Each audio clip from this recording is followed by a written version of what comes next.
Exercise 5.2 में जो है नेक्स्ट क्वेश्चन जो है उसको सॉल्व देख करते हैं। तो जैसे क्वेश्चन नंबर अभी हम यहाँ पे आपको 4 लिए हैं और आपका 4 का ये 1 है और आपका फिर 4 का 2 है और फिर 5 है और 6 का 1 लिए हैं अभी। चलिए सबसे पहले देखते हैं कि क्वेश्चन नंबर 4 को कैसे सॉल्व करते हैं। आपको यहाँ पे क्या कह रहा है कि ये जो L है, ये L है और ये M है, दोनों पैरेलल हैं। L और M क्या है यहाँ पे गिवन? पैरेलल है। तो अब यहाँ पे ये पैरेलल है तो आपको x का वैल्यू फाइंड करना है। तो सबसे पहले देखो, ये अगर 110 है तो ये क्या होगा? 110। कौन से प्रॉपर्टी पे? Vertically opposite. ये क्या हो गया आपका? Vertically opposite 110। और ये 100 जब 10 हो गया तो ये एंगल और ये angle interior angle on the same side of transversal का, तो इसका मतलब इस दोनों का सम क्या हो जाएगा? 180। तो आपको हम शॉर्ट में यहाँ समझा दें कि x plus 110 degree equal to 180। यहाँ प्रॉपर्टी लिख दीजिएगा और x का वैल्यू हो जाएगा आपका 70। इस तरह से ये आपके x के वैल्यू इस फिगर में आ गए। क्वेश्चन नंबर 4 का पहला। दूसरा पे आइए, ये जो क्वेश्चन नंबर 2 है ये बस फिगर दिया है इस तरह से आपको कंफ्यूज करने के लिए, इसमें कुछ खास है नहीं।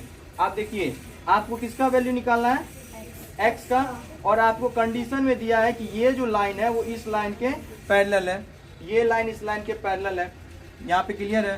तो इस तरह से ये जो एंगल है 110 और ये जो x है, जब हम इस दोनों को पैरेलल लेते हैं, मान लो ये दोनों लाइन जो है पैरेलल दिखाते हैं और ये ट्रांसवर्सल को रिप्रेजेंट कर रहा है, इस कंडीशन में ये दोनों जो एंगल है वो कॉरस्पॉन्डिंग एंगल से इक्वल माने जाएंगे। तो ये x इक्वल्स टू क्या हो जाएगा? 110। कौन से प्रॉपर्टी पे? Based on corresponding angle property. तो यहाँ पे ये ये जो 80 डिग्री है इसका कोई काम नहीं है। नॉर्मली आप यहीं से वैल्यू फाइंड कर लीजिए, ठीक है।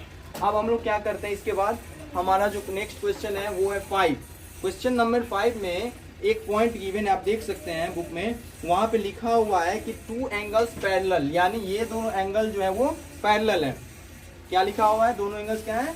पैरेलल। अच्छा, यहाँ पे आप नोटिस करो एक चीज कि ये जो एंगल का साइड है और ये जो है, ये दोनों जब पैरेलल हो जाएगा इस कंडीशन में ये लाइन मतलब ट्रांसवर्सल लाइन जो होगी, तो ये एंगल इस एंगल के क्या होगा?